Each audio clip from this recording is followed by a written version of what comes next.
नमस्कार, जोहार। आप देख रहे हैं मुंडारे टीवी। मैं हूं विश्राम कंडीर। आखिर स्टैन फादर स्वामी को गिरफ्तार क्यों किया गया, इसके बारे में हम लोग बात करेंगे। सबसे पहले तो उन लोग को मैं धन्यवाद देना चाहता हूं कि जो लोग कमेंट करते हैं कि फादर को, आदिवासियों को ईसाई धर्म में लाने के लिए, परिवर्तन करने के लिए गिरफ्तार किया है, गिरफ्तार कर रहे हैं। ऐसे कमेंट, ऐसे सोचने वालों को मैं सबसे पहले दिल से धन्यवाद देना चाहता हूँ कि ऐसे लोगों को धन्यवाद देना चाहिए जो अपनी सामाजिक, अपनी अस्तित्व की पहचान को नाश करने वाले लोगों को हमेशा मुस्कुरा के या फिर धन्यवाद के सिवा उसको देने के लिए कुछ नहीं बचता है हमारे पक्ष में। और आज हम इसी के बारे में बात करने वाले हैं कि आखिर स्टैन फादर स्वामी को क्यों गिरफ्तार कर दिया गया। आज उसको रांची ही नहीं, दिल्ली ही नहीं, सीधे उसको मुंबई भेज दिया।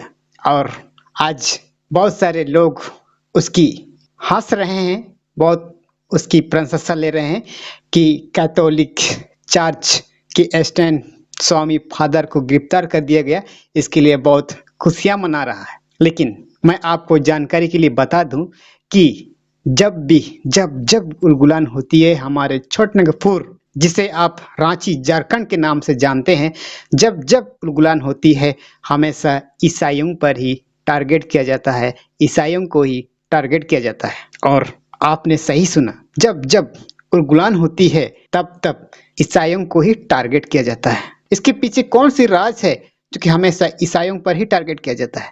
मैं आपको जानकारी के लिए बता दूं, जब फादर होफमैन ने CNT, आपको समझ में आ गया होगा, मैं उस छोटानागपुर काश्तकारी अधिनियम की बात कर रहा हूँ जिसकी वजह से आदिवासियों को एक ऐसे पहचान मिली है, एक ऐसे आइडेंटिटी मिली है जिसे कोई तोड़ नहीं सकता, जिसे कोई मरोड़ नहीं सकता। जब तक धरती रहेगा तब तक ऐसा ही रहेगा, और वो है CNT।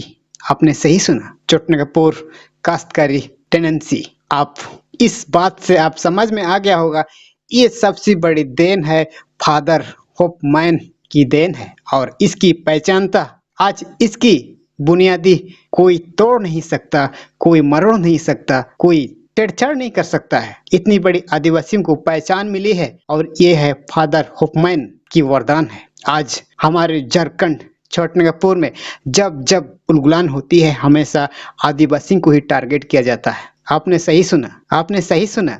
पिछले रिकॉर्ड चेक कर लीजिए, जब रांची झारखंड में आदिवासियों की संगठन ऐसे इस तरह एकत्रित हो गए थे जब पत्तलगड़ी की मामला में। आपने सही सुना, मैं उस पत्तलगड़ी की बात कर रहा हूँ जो पिछले 2016, 17, 18, 19, 20, अब 20 ही चल रहा है स्थिति में, उस समय में फादर को गिरफ्तार कर दिया गया। उस समय भी फादर को ही गिरफ्तार कर दिया गया। आखिर ईसाइयों पर क्यों टारगेट करते हैं यार? ये हमें जानकारी होनी चाहिए और जानकारी लेने की जरूरत है कि आप जब आदिवासी, जब झारखंड जैसे छोटानागपुर की धरती पर जब उलगुलान करते हैं तो हमेशा ईसाइयों को ये टारगेट क्यों किया जाता है? क्यों किया जाता है ये आदिवासियों को? जब आदिवासियों की पहचान की जब बात होती है, आदिवासियों की जब अस्तित्व की जब बात होती है, हमेशा ईसाइयों को टारगेट किया जाता है। आप पिछले रिकॉर्ड चेक कर लीजिए, जब भी पत्तलगड़ी ऐसे मामला जब सामने आया, जब तक फादर को गिरफ्तार नहीं किया तब तक पत्तलगड़ी का मामला शांत नहीं हुआ। आपने सुना, आपने देखा, और मैं वही बोल रहा हूँ जो हुआ। जब तक फादर को गिरफ्तार नहीं कर दिया तब तक पत्तलगड़ी का मामला सामने या फिर उसकी समाप्ति, उसकी अंत नहीं हुआ। और आज जीता जगता आपको मैं उदाहरण बता दूं, जानकारी के लिए बता दूं, जो भी आज झारखंड में इतनी बड़ी उलगुलान हो रही है, आप देख रहे हैं क्या के लिए उलगुलान हो रही है? आदिवासियों की पहचान, आदिवासी जगह जमीन, आदिवासी की अस्तित्व, आदिवासी की आइडेंटिटी, आदिवासी की जो आप बोल सकते हैं, उसकी पहचान के लिए आज आदिवासी संगठन होकर के जब अपनी अस्तित्व, अपनी पहचान के लिए जब लड़ रहे हैं, ऐसा में विपक्ष को लगता है, ऐसा में विपक्ष को लगता है, हो ना हो या ना हो, ऐसा में विपक्ष को लगता है कि हमेशा जब किसी तरह की उलगुलान होती है तो हमेशा ईसाइयों को टारगेट किया जाता है। और जीता जगता उदाहरण मैं देना चाहता हूँ आपको, जब सन धर्म कोड, आदिवासी की पहचान कोड, आदिवासी अपनी आइडेंटिटी को लेकर के जब रोड पे उतारते हैं, उसकी मांगों को लेकर के जब एक कदम आगे जब निकल जाती है तो ईसाई धर्म को ही टारगेट क्यों किया जाता है? आज उस गिरफ्तार के पीछे कौन सी राज है? ये आज राज का राज ही है। किसी को आज इसके बारे में जानकारी नहीं है, बस गिरफ्तार किया जा रहा है। लेकिन मैं आपको जानकारी के लिए बता दूं कि जब जब राजधानी चोटनगपुर में जब उलगुलान होती है, हमेशा ईसाइयों को ही टारगेट किया जाता है, क्योंकि खासकर चोटनगपुर की पहचान फादर हफमैन ने इसकी संरचना या फिर इसकी संपादक बोल सकते हैं, जो बनाने वाले उसी को ही जाता है। और ऐसे स्थिति में विपक्ष को लगता है जब तक ईसाई मिशनरी इस झारखंड पे रहेंगे तब तक आदिवासी कुछ न कुछ उलगुलान करते ही रहेंगे। और सबसे बड़ी देन यही है कि जब चोटनगपुर में ईसाई मिशनरी का ही सबसे बड़ा देन है, जिससे पढ़ लिख करके हमारे झारखंड को एक ऐसी पहचान मिली है, एक ऐसे आइडेंटिटी मिली है, खुद को समझने, खुद को पहचानने, खुद को देखने का मौका आदिवासियों को मिला है। और इससे लेकर विपक्ष को लगता है कि जब आदिवासी को हम सीधी तरह से टारगेट कर देंगे तो आदिवासियों की जो पहचान, आदिवासियों की बोलती ही बंद हो जाएगी। ये सबसे बड़ी विपक्ष को लगता है। हो ना हो, लेकिन जब किसी तरह की उलगुलान होती है हमारे रांची, झारखंड, चोटनगपुर पे, तो ईसाई को ही टारगेट किया जाता है।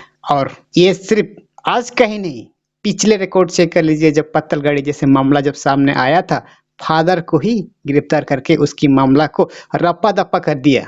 और आज बहुत सारे लोग कमेंट कर रहे हैं कि फादर स्टैन स्वामी को गिरफ्तार कर दिया गया, तो लोगों को लगता है कि धर्म परिवर्तन कर रहा है, जिसके वजह से उसको गिरफ्तार किया, अच्छा कर दिया गया। आज उन लोगों को हमें तहे दिल से धन्यवाद देना चाहता हूँ जो सच्चाई को समझ नहीं पाता, उसको हमेशा उसके सामने मुस्कुराना या फिर उसके सिवा, मुस्कुराने के सिवा उसके पास कुछ करने का कुछ जगह ही नहीं बचता है। इसीलिए हमें जानकारी लेनी चाहिए, हमें जानने की बहुत जरूरी है आखिर ईसाइयों पर ही टारगेट क्यों किया जाता है। पिछले रिकॉर्ड मैं आपको जानकारी के लिए बता दूं कि जब पत्तलगड़ी जब उलगुलान हुई थी हमारे झारखंड में, झारखंड के माटी धरती पे, तो जब शांत हुआ तब फादर को गिरफ्तार कर दिया गया, तभी उसकी मामला शांत हुई। आज भी रांची जैसे क्षेत्र में जब उलगुलान हो रही है तो विपक्ष को लगता है ऐसे बुद्धिजीवी लोगों की वजह से जब उलगुलान होती है, तो इसीलिए हमें क्यों ना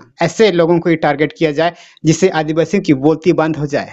लेकिन ऐसा नहीं है दोस्त, आदिवासी अब समझने लगे हैं, आदिवासी अब जागने लगे हैं, खुद को पहचानने लगे हैं कि हम क्या चीज है, वो चीज खुद को समझने लगे हैं। उसकी पहचान को लेके, जब उसकी आइडेंटिटी को लेके जब आज चोटनगपुर में जब कदम रखते हैं, आवाज उठाते हैं, उसकी धरती पे जब आवाज उठाती है, विपक्ष को लगता है कल की तारीख में हमें जगह ना मिलेगी, इसीलिए हमेशा बड़े आदमी को ही टारगेट किया जाता है। और इसकी सबसे बड़ी विपक्ष का ही हाथ है।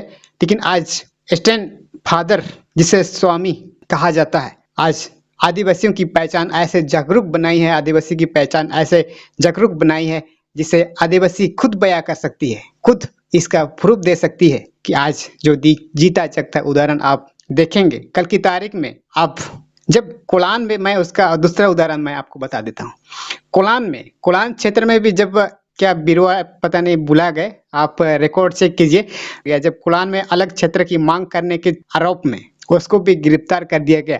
हमेशा बड़े से बड़े बुद्धिजीवी को ही इस चोटनगपुर में गिरफ्तार किया जाता है, ये बात तो सत्य है। इसीलिए हमें जानना होगा, हमें समझना होगा आखिर ये कौन सी चीज से हमारे पहचान को दबाया जा रहा है, किस चीज से दबाया जा रहा है, ये चीज हमें देख के आगे बढ़ना होगा। नहीं तो आदिवासी की पहचान बिना सुना तो तय है, क्योंकि हमें समझना चाहिए, हमें जानना चाहिए कि आदिवासी की कल्चर, आदिवासी की रीति रिवाज, जो भी इस छोटनगपुर की कस्टमरी लोगों को हमें देखना होगा कि हमारी अस्तित्व क्या है। तब से हमारी पहचान, आइडेंटिटी और बढ़ेगी और हम जिसे हम बचाए रखने में खुद मदद साबित कर सकते हैं। तो ये जानकारी आपको कैसा लगे? हमारा मुंडारे टीवी चैनल में ऐसा ही इंटरेस्टिंग टॉपिक के साथ फिर आऊंगा, तब तक के लिए जोहार झारखंड।